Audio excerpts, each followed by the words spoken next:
여러분 안녕하세요. 오늘은 제가 이제 29이니까 내년도 아니죠? 곧 몇 달 뒤면 이제 30이 되는데요. 그래서 좀 자주 제 20대를 돌아보게 되더라고요. 그래서 이번에는 제가 돌아본 20대라는 시간 안에서 이건 진짜 20대 때 참 잘했다 싶은 것들이 몇 가지 있어서 그거를 공유해 드리려고 합니다. 혹시 지금 20대를 시작하시거나 20대인 분들께는 조금이나마 도움이 될 수도 있을 것 같아서 이렇게 영상으로 만들게 되었습니다. 참고로 활용하시면 좋을 것 같고요. 제가 한번 이렇게 휴대폰에 정리를 해봤거든요. 정리를 해보니까 5가지가 되더라고요. 5가지를 하나하나 이제 추천해드리는 이유와 함께 제 경험을 들려드리도록 하겠습니다. 첫 번째는 대외활동입니다. 대외활동이라고 하면은 기업에서 운영하는 대학생 서포터즈, 기자단, 대학생 마케터 약간 이런 식으로 대학생을 대상으로 모집을 해서 제품을 홍보하게 한다든지 아니면은 기업 내 그런 회사 생활을 체험하게 하는 체험형 활동을 말하고요. 사실 그런 사기업 외에도 공기업이나 국가기관에서도 운영을 하고 있거든요. 대학생 기자단 이런 식으로 운영을 하기도 하고 대학생들을 대상으로 하는 그런 활동들을 모집하고 있는 곳이 굉장히 많아요. 저 같은 경우에도 그냥 사기업, 그러니까 예를 들어서 롯데라든지 아니면은 LG 생활건강이라든지 이제 그런 사기업에서도 대외활동을 했었고, 그리고 국가기관인 그때 당시에 이름으로 이제 기획재정부에서 이제 기자단으로 활동을 했었는데요. 근데 제가 이제 이런 대외활동을 추천드리는 이유는 사실 대외활동을 많이 하시는 이유는 보통 거의 스펙 쌓기인 것 같아요. 취업이 어렵고 좀 하나라도 스펙을 더 쌓는 게 중요해진 시기이다 보니까 많은 분들이 대외활동에 관심을 가지시는데, 저는 사실 이 대외활동을 많이 하시겠지만서도 추천드리는 이유는 취업을 위한 스펙은 아니고요. 저는 이제 경험적인 측면에서 좀 추천을 드리고 싶습니다. 저 같은 경우에는 제 주변에 대활동하고 있는 친구들이 그때 당시에 아무도 없었어요. 근데 이제 저는 제가 있는 자리에서 뭔가 한계를 좀 극복하고 싶어서, 틀을 깨고 싶어서 약간 반억지로 대활동을 하게 되었거든요. 누가 시킨 것은 아닌데 그냥 스스로 그 대활동이라는 활동에 저를 이제 밀어 넣은 거죠. 그렇게 해서 활동을 하게 됐는데, 저는 원래 그전에도 성격이 진짜 낯가리고 소극적인 성격이었어요. 학교에서 친구 사귀는 건 물론이고 발표하고 앞에 나가서 뭘 하고 아니면 뭔가를 주도적으로 손을 들어서 먼저 해보겠다고 하고 약간 이런 것들이 굉장히 소극적인 그런 사람이었는데, 그 대활동을 하면서 많이 바뀌었어요, 저는. 네, 대활동을 하면서 이제 경쟁 PT 같은 것도 하고 조별 활동이 거의 주된 활동이거든요. 다 같이 활동을 하는 경우가 많아서 이제 개인당 어떤 역할이 주어지는데 그 역할을 맡아서 이제 하다 보니까 좀 더 적극성도 배우게 됐고, 그리고 단체 생활하는 데 있어서의 적응하는 능력도 많이 배우게 됐었습니다. 그래서 많이 성격을 좀 변화하는데 도움이 되게 많이 되었고, 그리고 무엇보다 특히 진짜 거의 인생의 터닝포인트라고 해야 할 만한 것은 제 이제 어떤 부가적인 스킬 면에서 굉장히 도움이 됐어요. 제가 처음에 진짜 충격이었던 게, 대활동 처음에 OT나 활동 초반에 되게 그런 걸 많이 느꼈어요. 진짜 내가 진짜 아무것도 못하는 사람이었구나, 이렇게 잘난 사람들이 많았다니, 이런 생각을 진짜 많이 했거든요. 저는 이제 대활동을 대학교 1학년 때부터 시작을 했어서 어느 대외활동을 처음에 가든 항상 막내였거든요. 그러면 이제 선배들 보면은 막 포토샵 이런 거는 그냥 기본이고, 포스터 같은 거 만드는 거 이런 것들 다 하실 줄 알고, 사진 촬영, 영상 촬영, 영상 편집하는 것도 할 줄 아는 분들이 꽤 많이 계셨었어요. 그때 당시 유튜브도 또 유행이 아니었는데도 불구하고 영상 편집을 할 줄 아는 분들이 있으셨고, 그리고 이런 대활동 경험도 굉장히 많아서 어떻게 하면 되는지 이미 그 앞을 내다볼 줄 아는 분들이 굉장히 많아졌어요. 그래서 프레젠테이션 하는 능력이라든지 발표 이런 것들은 진짜 거의 기본? 그냥 다 하실 줄 아는 그런 수준의 그런 분들이 많은 것 이상으로 진짜 거의 다였어요. 진짜 처음에 너무 충격이어가지고 와 진짜 내가 지금까지 처음에 만났던 대학교 이제 20살이 돼가지고 만났던 사람들은 진짜 시작에 불과했구나 이런 생각이 들 정도로 자기 성장, 자기 개발의 욕심이 굉장히 많고 노력하시는 분들인 거예요. 그분들은 그냥 진짜 내가 어떻게 하면 좀 더 나은 사람이 될 수 있을까를 스스로 고민하고 노력하는 사람들이 다 모인 거죠. 그러니까 진짜 제가 굉장히 밑바닥에 있는 느낌이었고 아 진짜 필사적으로 노력해야겠다는 그런 자극을 굉장히 크게 받았습니다. 그래서 그때 저도 이제 그냥 설렁설렁 막 일기 쓰듯이 블로그를 진짜 각 잡고 운영하기 시작했고 그때부터 그래서 지금까지 블로그를 운영하고 있거든요.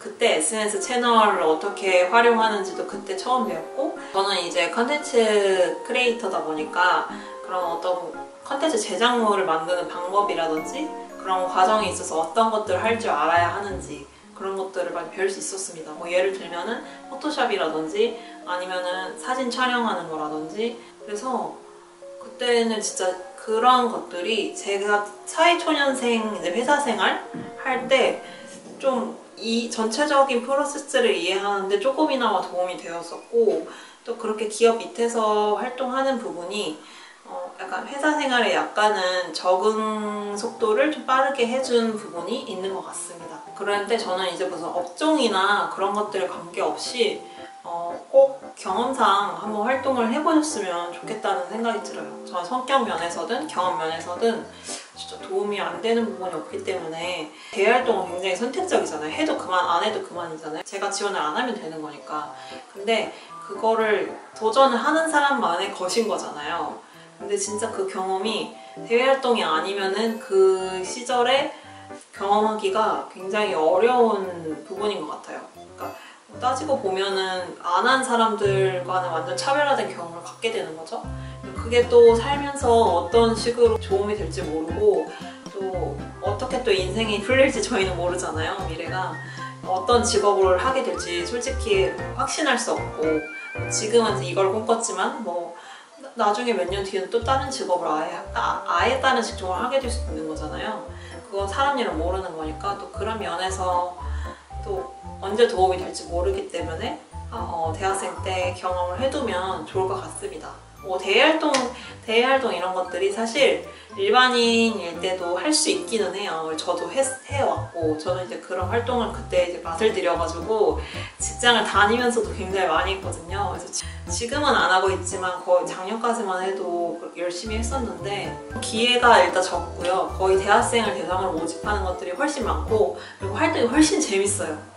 일반인이나 직장인 대상으로 하는 것들은 주로 온라인에 많이 집중이 돼 있어서 개인적으로 그냥 SNS 활동하고 뭐 블로그에 뭐 후기 올리고 약간 이런 식의 활동이 많아서 역동적으로 다방면으로 배우는 것들은 대학생을 대상으로 하는 대외활동이 훨씬 더 많은 경험을 얻을 수 있기 때문에 학생 때 시작하는 것을 추천을 드립니다. 네.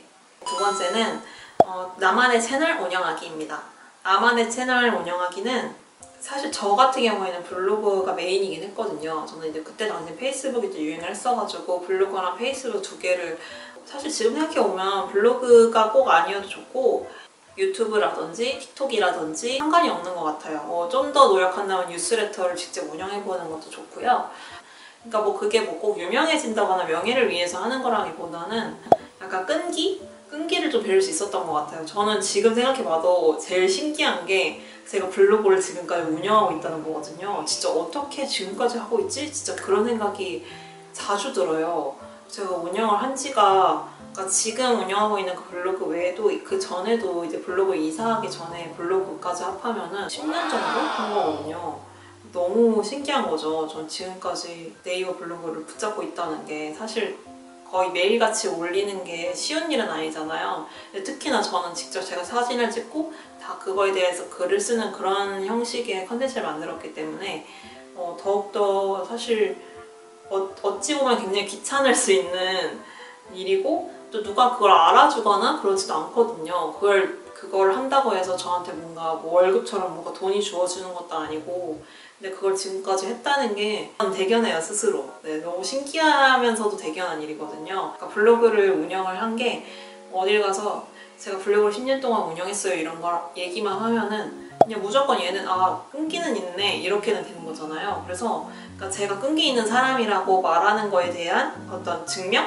그런 걸로 제시할 수 있는 그런 경험이었던 것 같아요. 진짜 블로그는 시작이 불가하죠. 사실 영상이나 뉴스레터 이런 것들은 훨씬 더 긴 고민과 시간이 들이는 일이잖아요. 그래서 그런 것들을 운영을 한다는 건 진짜 대단한 것 같아요. 네. 세 번째는 혼자 해외여행 하기인데요. 혼자 해외여행은 두 가지 측면에서 제가 좀 잘했다?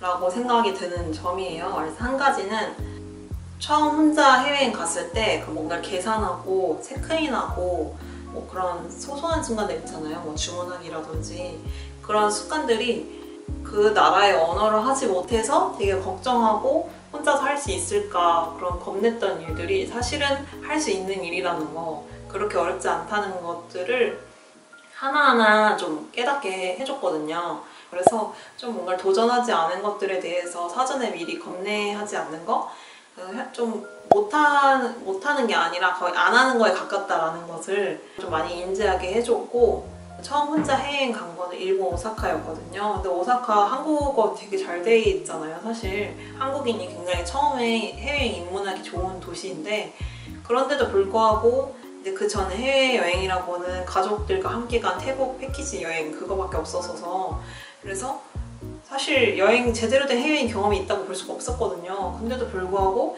그냥 책상에서 좀 가고 싶다 하다가 그냥 거의 30분 만에 항공권을 결제를 했고 가게 된 거예요. 뭐 제가 진짜 갈 줄 알아서 간 게 아니라 그냥 그 상황을 만들었던 거죠. 그렇게 혼자서 여행하게 하는 상황을 일부러 만들었거든요.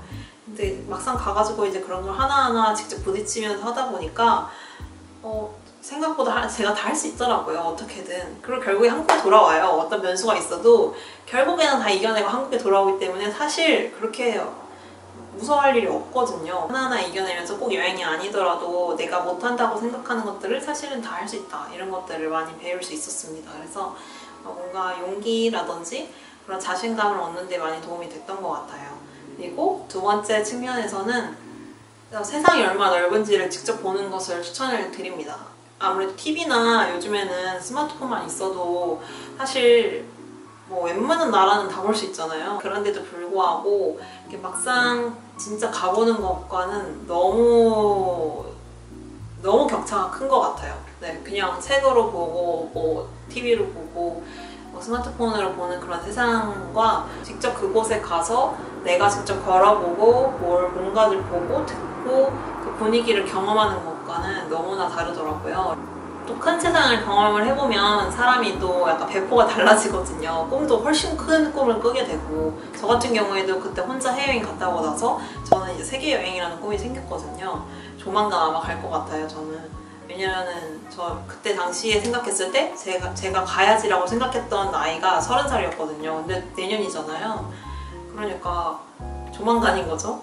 그래서 저는 지금 실제로 세계 여행 각을 재고 있습니다. 언제 떠날지 각을 재고 있는데, 그런 식으로 좀 큰 목표를 갖게 된다는 거. 그리고 네 번째는 뭔가 돈을 모으는 경험을 해보는 것을 추천드립니다. 이게 단순히 돈을 모으는 게 아니라 어떤 목표를 설정해 놓고 저축하는 경험을 해보시는 것을 추천을 드립니다. 그게 몇십만 원에 불과해도 좋고요. 그리고 뭐 좀 크게 잡는다고 하면은 몇백만 원이어도 상관이 없을 것 같아요. 근데 저는 처음 시작했을 때는 뭐 카메라를 산다든지 일본 여행을 간다든지 뭐 내일로 일주일 여행을 간다든지 그런 식으로 해서 목표를 설정을 해놓고 돈을 모으기 시작했거든요. 아르바이트를 하면서 이제 모았던 건데 단순히 뭔가 돈을 벌어봐라 이런 게 아니라 어떤 목표를 설정을 해놓고 그 목표를 달성하는 기쁨을 많이 느껴보셨으면 좋겠어요. 그런 면에서 추천을 드리는 거거든요. 사실 모으면 다 써버리기 때문에 뭐 그거를 재테크를 위해서 저축하거나 이런 거는 아니거든요. 돈을 뭐 안 쓰고 모으면 너무 좋지만 처음에 저축하는 습관이 안 잡혀 있을 때는 좀 그렇게 약간 저축하는 즐거움을 얻는 것이 중요하다고 저는 생각을 하거든요.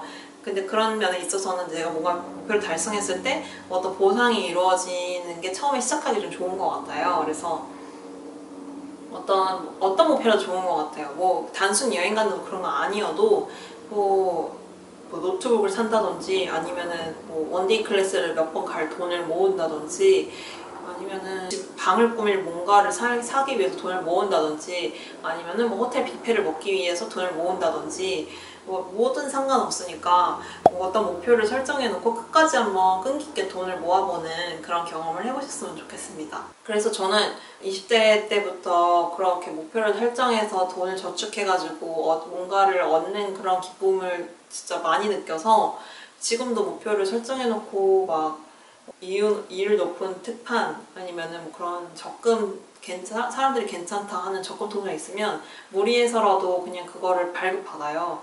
그래서 그냥 약간 저축하는 게 재미있어요. 저한테 좀 잘 맞게 되었던 것 같아요. 이것을 다 모아서 만기 됐을 때 그 기쁨을 너무 잘 아니까 자꾸 하게 되는 거죠. 그래서 그러다 보니까 이제 어떻게 하면 더 아낄까를 생각하게 되고 평소에도 좀 약간 저축하는 습관이 몸에 배이게 된 것 같아요. 뭔가를 투자하는 것도 너무 좋지만 결국에 투자하려고 해도 종잣돈이 필요한 거 아시죠? 그러니까 그걸 위해서라도 저축은 진짜 기본 중에 기본이거든요. 그걸 위해서라도 조금 한 살이라도 어렸을 때 그렇게 저축해보는 그런 경험을 많이 해보셨으면 좋겠습니다. 마지막 5번째는 일기쓰기입니다. 일기쓰기 진짜 새해에 진짜 안 하시는 분들 없는데 거의 헬스장 1년 등록해놓고 끝까지 가는 것만큼 어려운 일인 거 아시죠? 저 같은 경우에는 어렸을 때부터 일기를 썼었고 다행히 거기에 좀 재미를 느껴서 학창시절 이후에도 계속 지금까지 일기를 매일 쓰고 있거든요. 물론 짧게 쓸 때도 있고 길게 쓸 때도 있고 그거는 매번 다르지만 일기를 꾸준히 쓰고 있는데 문장의 길이는 별로 중요한 것 같진 않아요. 그냥 나에게 집중해서 글을 쓰는 시간을 마련한다는 게 중요한 것 같아요. 온전히 나를 위한 시간을 마련을 하는 것이 생각보다 많이 중요하더라고요. 그게 미래를 계획하는 데 있어서도 중요하고 잃어버린 자존감을 되찾는 데도 중요하고 불행하다고 느꼈는데 막상 글을 써보니까 생각보다는 그렇게 불행한 일이 아니라는 생각이 들기도 하고요. 그래서 여러 면에서 하루에 진짜 단 5분이어도 좋으니 그리고 내용도 뭐 그냥 오늘 하고 있었던 일을 나열해도 좋고 아니면 쓸 때 당시의 감정에 충실해도 좋고요. 어떤 방식으로라든 자유롭게 일기를 매일매일 써보는 것을 추천을 드려요. 저도 일기를 쓰고 다시 보는 성격은 아니에요, 사실. 지금까지 일기를 굉장히 많이 썼지만 매년 쓰고 있으니까 이제 많이 쌓였잖아요. 그런데도 이렇게 뭐 다시 보거나 이러진 않거든요, 사실. 사실 그냥 쓰는 거에만 좀 집중을 하는 것 같아요. 뭐 기껏 다시 봐야 월 말에 뭐 예를 들면 9월이면 9월, 8월이면 8월 그게 월 단위로는 다시 보는 부분이 있어도 몇 살 때 나를 막 보고 이러진 않거든요. 근데 그 일기를 쓰는 현재를 위해서 쓰는 것 같아요. 그리고 일기 쓰기를 또 추천을 드리는 또 하나의 이유는 최소한의 습작이 되는 것 같아요. 저는 그게 꼭 사회생활이 아니더라도 인생에서 최소한의 글쓰기 실력은 있으면 좋다고 생각이 들거든요. 근데 글쓰기는 사실 많이 쓰고 자주 써야 된다고 하더라고요.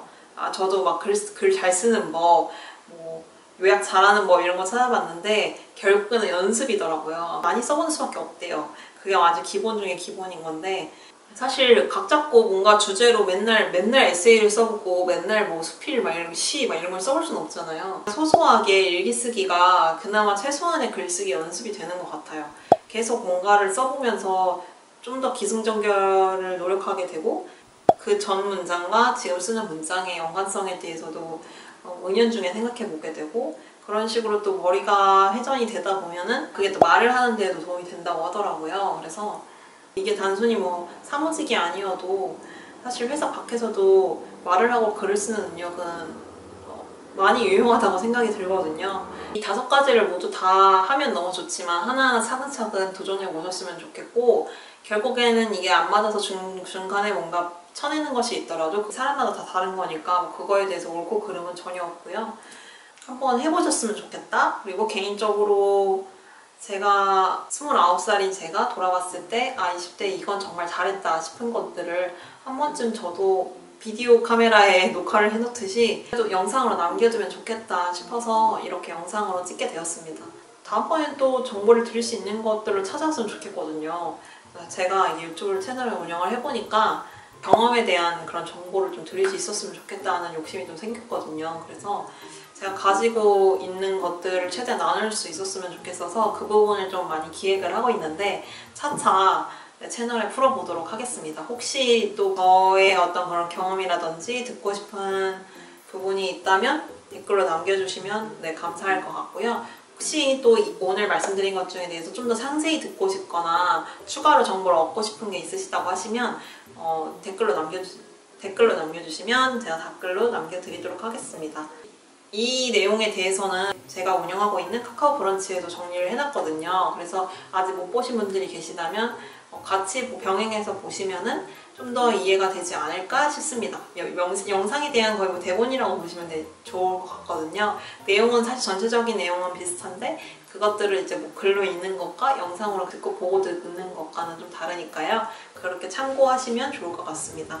영상 끝까지 본다는 게 진짜 어려운 일이라는 거 저도 잘 알거든요. 그래서 끝까지 봐주셔서 너무 감사드리고, 그리고 좋아요와 구독 눌러주시면 더욱더 감사드립니다.